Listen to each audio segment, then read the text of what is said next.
Hello दोस्तों, कैसे हैं आप सभी। उम्मीद करते हैं अच्छे होंगे। दोस्तों, आप सभी का बहुत बहुत स्वागत है अपने इस YouTube channel universe readers zone पे।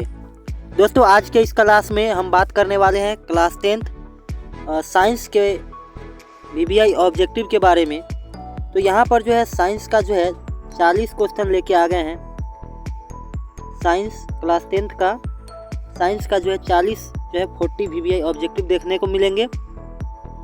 तो चलिए बने रहिएगा वीडियो के अंत तक। तो आज का क्लास शुरू करते हैं। शुरू करने से पहले जो लोग नए हैं कृपया चैनल को सब्सक्राइब कर लेंगे और वीडियो को लाइक कर देंगे। तो चलिए शुरू करते हैं आज का क्लास। आज का पहला क्वेश्चन है, समतल दर्पण द्वारा बना प्रतिबिंब होता है। समतल दर्पण के द्वारा जो प्रतिबिंब बनता है वो कैसा होता है, काल्पनिक होता है या वास्तविक होता है। तो समतल दर्पण के द्वारा जो प्रतिबिंब बना होता है वो कैसा होता है, काल्पनिक प्रतिबिंब जो है प्राप्त होता है।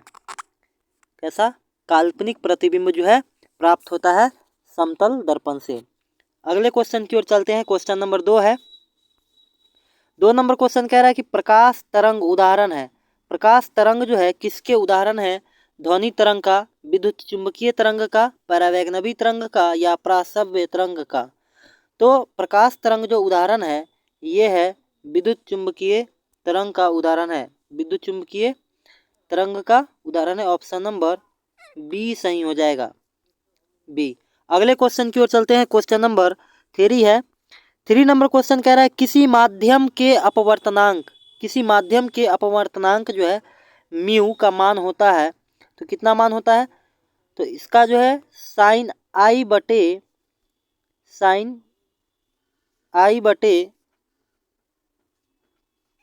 Sign are. ऑप्शन नंबर क्या हो जाएगा, बी सही हो जाएगा। अगले क्वेश्चन की ओर चलते हैं। क्वेश्चन नंबर 4 है। एक एंगस्ट्रम का मान क्या होता है। एक एंगस्ट्रम को जो है इस तरीके से जो है डिनोट किया जाता है, ठीक है ना। तो एंगस्ट्रम का मान जो है क्या होता है ये बताना है। तो एक एंगस्ट्रम इजकल टू क्या होता है, तो 10⁻⁻10, ठीक है ना। ऑप्शन नंबर ए सही हो जाएगा। अगले क्वेश्चन की ओर चलते हैं। क्वेश्चन नंबर 5 है। स्पेक्ट्रम में किस रंग की किरण का झुकाव अधिक होता है। तो लाल रंग का जो है झुकाव जो है ये अधिक होता है स्पेक्ट्रम में। ऑप्शन नंबर ए सही हो जाएगा। अगले क्वेश्चन की ओर चलते हैं। क्वेश्चन नंबर 5 हो गया। 6 की ओर चलते हैं। क्वेश्चन नंबर 6 है। इंद्रधनुष का भीतरी हिस्सा किस रंग का होता है। तो इंद्रधनुष का जो भीतरी हिस्सा होता है वे होता है बैगनी।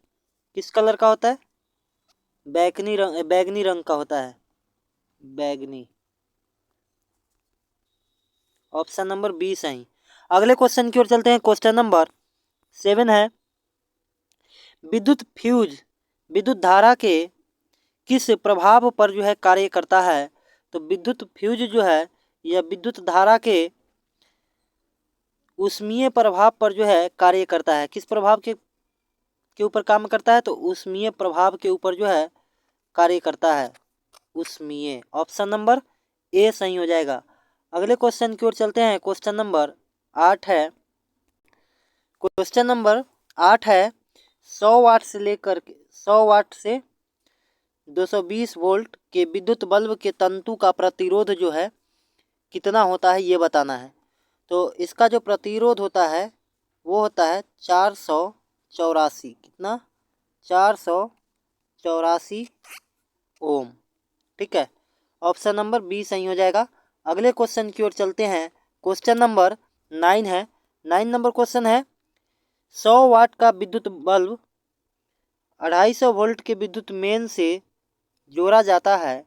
तो बल्ब से प्रवाहित धारा का जो है मान क्या होगा। तो बल्ब से प्रवाहित धारा का मान जो है वो 2.5 एम्पियर हो जाएगा, ठीक है ना, 2.5 एम्पियर। अगले क्वेश्चन की ओर चलते हैं। क्वेश्चन नंबर 10 नंबर क्वेश्चन है। निम्नलिखित में से कौन सा पद जो है विद्युत परिपथ में विद्युत शक्ति को जो है निरूपित नहीं करता है। तो ये जो है आई बराबर बराबर नहीं IR², ये हो जाएगा। ऑप्शन नंबर बी सही हो जाएगा। अगले क्वेश्चन की ओर चलते हैं। क्वेश्चन नंबर 11 है। 11 नंबर क्वेश्चन है, विद्युत धारा उत्पन्न करने की युक्ति को कहते हैं। तो विद्युत धारा उत्पन्न करने वाली युक्ति को क्या कहा जाता है?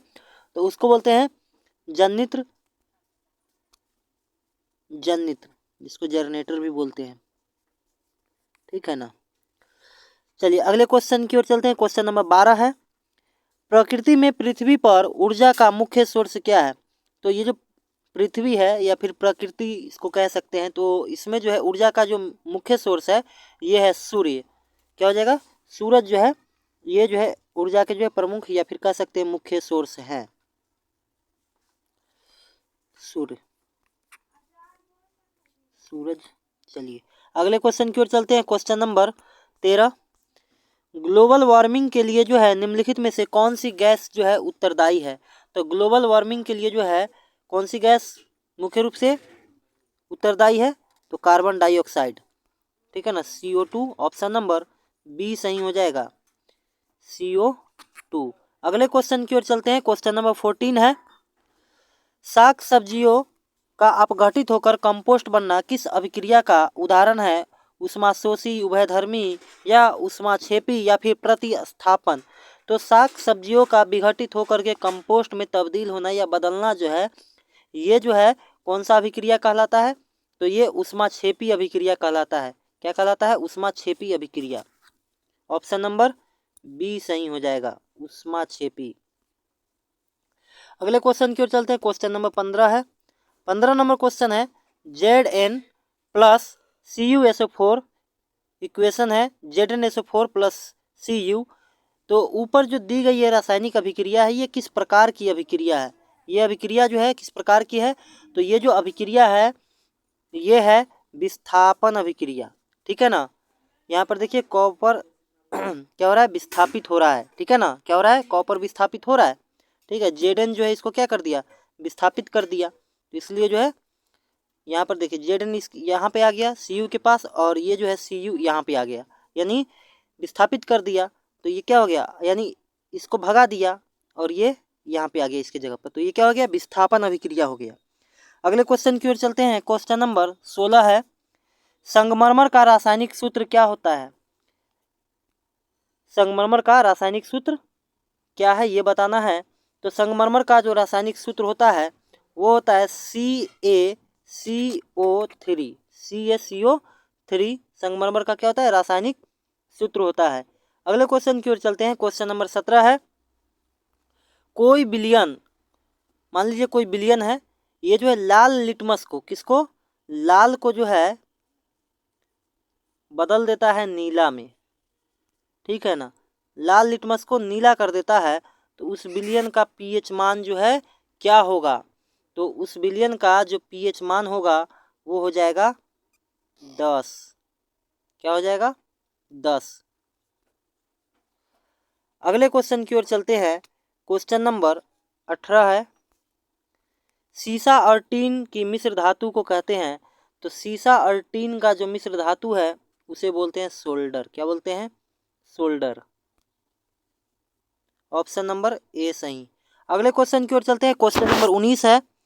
19 नंबर क्वेश्चन है, शुद्ध सोना का मान होता है, सोना को जो है किस रूप में व्यक्त किया जाता है? तो कैरेट में व्यक्त करते हैं। तो शुद्ध सोना का मान कितना होता है? 24 कैरेट, ठीक है ना। याद रखिएगा 24 कैरेट का जो है कोई आभूषण नहीं होता है। इसमें जो है आभूषण बनाने के लिए जो है दूसरे जो है मतलब दूसरे धातु का जो है उपयोग किया जाता है, मिलाया जाता है।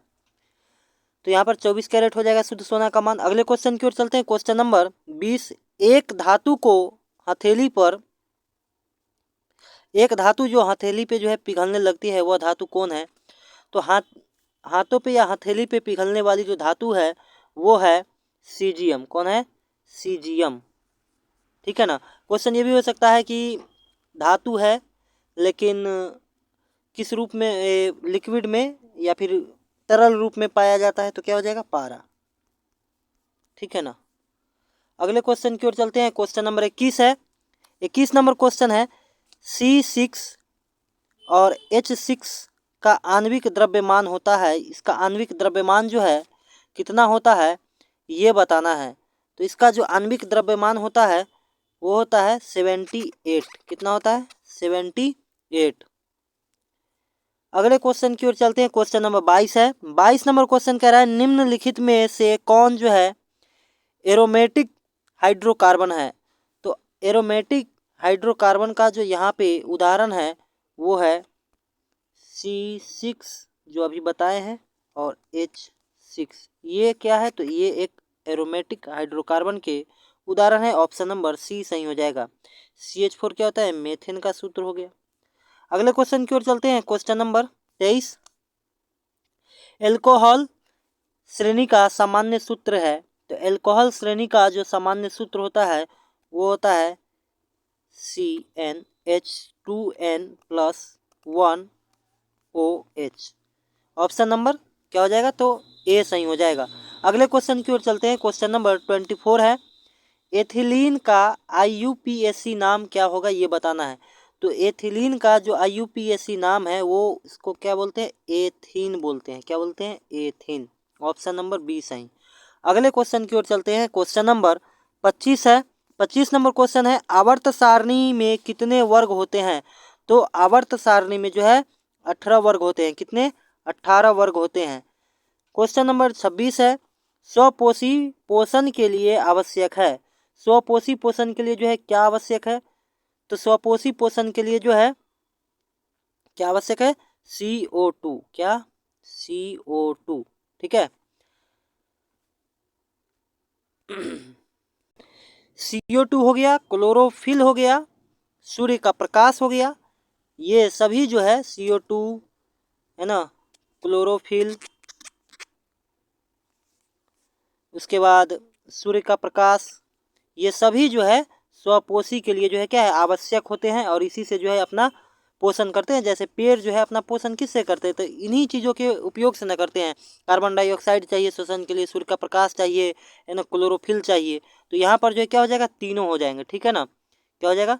तीनों जो है हो जाएंगे, यानी इनमें सभी। ऑप्शन नंबर डी सही हो जाएगा। अगले क्वेश्चन की ओर चलते हैं। क्वेश्चन नंबर 28 है। तो ये सभी चाहिए होता है। 1 मिनट, 25 के बाद सीधा 27 पे आ गए हैं लगता है। देखिए यहाँ पर जो है एक क्वेश्चन है, मिसिंग है, ये PDF में जो है कट गया है। क्वेश्चन क्या है? तो क्वेश्चन है हीलियम कैसा तत्व है। तो हीलियम कैसा तत्व है? तो हीलियम जो है कैसा तत्व है? तो यह जो है एक अक्रिय है। कैसा है? अक्रिय तत्व है। ठीक है ना? या फिर होता है ना, क्वेश्चन पूछेगा कि हीलियम कैसी गैस है, तो हीलियम जो है एक अक्रिय गैस है। कैसा? अक्रिय गैस है। अगले क्वेश्चन की ओर चलते हैं। क्वेश्चन नंबर 27 तो हो गया है। 28 की ओर चलते हैं। 28 नंबर क्वेश्चन है पादप में जो है जाइलम जो है उत्तरदायी है। यानी जाइलम का जो है क्या काम होता है ये बताना है। तो जाइलम किसके लिए उत्तरदायी है? तो ये जलों का जो है वहन करता है। मतलब जाइलम के जरिए जो है जल को जो है पहुंचाया जाता है। ऑप्शन नंबर ए सही हो जाएगा। अगले क्वेश्चन की ओर चलते हैं। क्वेश्चन नंबर 29 है मानव हृदय का औसत प्रकुंचन दाब जो है कितना होता है। तो मानव हृदय का जो प्रकुंचन दाब होता है औसत एवरेज, वो कितना होता है? तो होता है 120 mmHg। अगले क्वेश्चन की ओर चलते हैं। ऑप्शन नंबर ए सही। 30 नंबर क्वेश्चन है फूल में नर प्रजनन अंग होता है, यानी फूलों में जो नर प्रजनन अंग होता है उसे किस नाम से जानते हैं? तो उसे जो है पुंकेसर के नाम से जानते हैं। क्या? किसके नाम से? पुंकेसर के नाम से जो है जानते हैं। ऑप्शन नंबर ए सही हो जाएगा। क्वेश्चन नंबर 31 है। 31 नंबर क्वेश्चन है इनमें से कौन जो है फल पकाने के लिए जो है प्रयुक्त होते हैं। तो फल पकाने के लिए जो है प्रयुक्त होते हैं, किसे प्रयोग किया जाता है? तो एथिलीन का प्रयोग जो है किया जाता है। किसका? एथिलीन का जो है प्रयोग किया जाता है। ऑप्शन नंबर सी सही हो जाएगा, एथिलीन। अगले क्वेश्चन की ओर चलते हैं। क्वेश्चन नंबर 32 है प्रतिवर्ती चाप जो है कहाँ बनते हैं। तो प्रतिवर्ती चाप जो है ये मेडुला में, कहाँ पे? मेडुला में जो है बनते हैं। ऑप्शन नंबर ए सही हो जाएगा। क्वेश्चन नंबर 33 33 नंबर क्वेश्चन कह रहा है कि मानव जन अंग किस आयु में जो है परिपक्व एवं क्रियाशील होता है। तो ये जो है 18 वर्ष। अगला क्वेश्चन है शुक्राणु बनता है, शुक्राणु कहाँ बनता है? तो 1 मिनट गलत हो गया, वृषण में, टेस्टिस, ठीक है, ऑप्शन नंबर ए सही हो जाएगा। अगले क्वेश्चन की ओर चलते हैं, क्वेश्चन नंबर 35। यहाँ पे जो है क्या है, ए ऑप्शन है, ठीक है ना। अगले क्वेश्चन की ओर चलते हैं, क्वेश्चन नंबर 35। 35 नंबर क्वेश्चन है उड़हुल किस प्रकार के फूल है? तो उड़हुल जो है एक जो है यह कैसा फूल है? तो यह है द्विलिंगी पुष्प है। कैसा? द्विलिंगी। ऑप्शन नंबर ए सही हो जाएगा, द्विलिंगी। द्विलिंगी। क्वेश्चन नंबर 36 है निम्नलिखित में से कौन एक उभयलिंगी जंतु है? तो उभयलिंगी जंतु जो है क्या है यहाँ पर? तो केचुआ हो जाएगा एक उभयलिंगी जंतु, ठीक है ना, इसका कोई लिंग नहीं होता है। चलिए अगले क्वेश्चन की ओर चलते, क्वेश्चन नंबर 37। कीटों के पंख और चमगादड़ के पंख किस तरह के अंग के जो है उदाहरण है? इसको बोलते हैं समजात, समवर्ती, अवशोषी, अवशोषी नहीं अवशेषी। क्या बोलते हैं इसको? कीटों के पंख और चमगादड़ के पंख जो है किस तरह के अंग है? तो ये जो है समवर्ती अंग कहलाते हैं, ठीक है ना। क्या कहलाते हैं? समवर्ती अंग। ऑप्शन नंबर सी सही हो जाएगा, समवर्ती अंग, सी ऑप्शन सही। अगले क्वेश्चन की ओर चलते हैं, 38 नंबर क्वेश्चन है ओजोन परत पाया जाता है वायुमंडल के ऊपरी सतह में, वायुमंडल के निचली सतह में, या फिर वायुमंडल के मध्य सतह में, या इनमें से कोई नहीं। तो ओजोन जो है ये पाया जाता है कहाँ पे? तो वायुमंडल के ऊपरी सतह में पाया जाता है। कहाँ पे? वायुमंडल के ऊपरी सतह में। ऑप्शन नंबर बी सही हो जाएगा 38 नंबर क्वेश्चन का। अगले क्वेश्चन की ओर चलते हैं, क्वेश्चन नंबर 39 है। 39 नंबर क्वेश्चन कह रहा है निम्नांकित में कौन एक जैव अनिम्नीकरणीय पदार्थ है? तो जैव अनिम्नीकरणीय पदार्थ जो है DDT है। कौन है? DDT। अगले क्वेश्चन की ओर चलते हैं, 40 नंबर क्वेश्चन है निम्न में से कौन प्राकृतिक संसाधन नहीं है? तो प्राकृतिक संसाधन कौन जो है नहीं है ये बताना है। यहाँ पर देखिए वायु होगा, ठीक है ना, वायु प्राकृतिक संसाधन है, मृदा भी है, जल भी है, लेकिन जीवधारी जो है जीवधारी नहीं होंगे। तो ऑप्शन नंबर क्या हो जाएगा? डी सही हो जाएगा, जीवधारी, डी। तो चलिए आज के क्लास में इतना ही। आज का क्लास जो है यहीं पे समाप्त होता है। 40 क्वेश्चन का यह सीरीज था, कंप्लीट हो गया, और उम्मीद करते हैं सेशन अच्छा लगा होगा। अगर आप लोगों को अच्छा लगा होगा तो वीडियो को लाइक कर दीजिएगा एंड दोस्तों में शेयर कर दीजिएगा। जो लोग नए होंगे चैनल को सब्सक्राइब नहीं किए होंगे वो लोग चैनल को सब्सक्राइब कर लेंगे। तो फिर मिलेंगे नेक्स्ट वीडियो में।